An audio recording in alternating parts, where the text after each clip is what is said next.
Okay, so now, finally then, there's one other way in which Derrida's essay, from the very outset, confirms what we've been saying about the crisis of structuralism being the need to deny ordinary understandings of genesis or cause.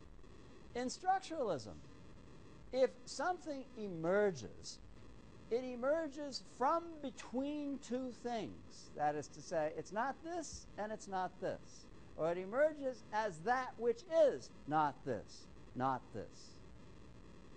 It doesn't, in other words, derive from an antecedent single cause as an effect.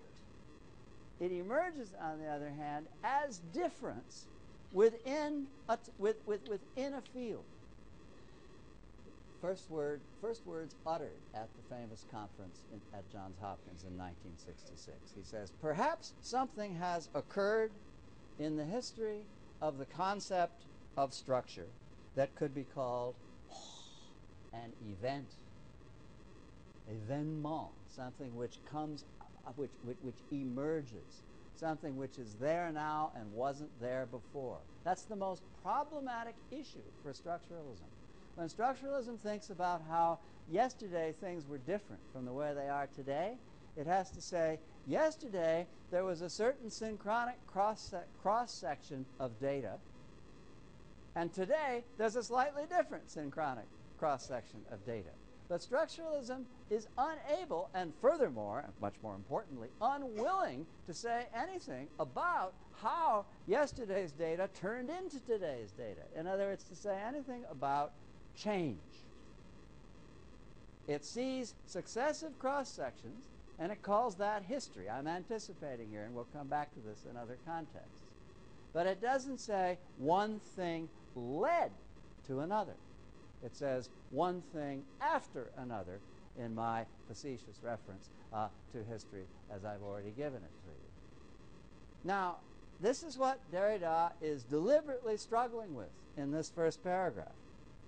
An event, quote unquote, if this loaded word did not entail a meaning which it is precisely the function of structural or structuralist thought to reduce or to suspect. But let me use the term event, quote unquote, anyway, employing it with caution and as if in quotation marks. In this sense, this event will have the exterior form of a rupture, that is to say, an emergence among things, right? A rupture. Pooh, you know, the volcano parts, and there you have lava, right? An event.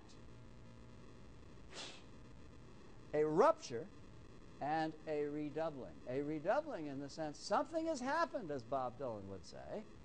Something has happened, but it's not something new. It is, in fact, a replication of what was, unbeknownst to you, because Mr. Jones, you don't know very much, of what was, unbeknownst to you, there always, as Derrida says, already. Something that emerges, but is at the same time presses on us its status as having already been there.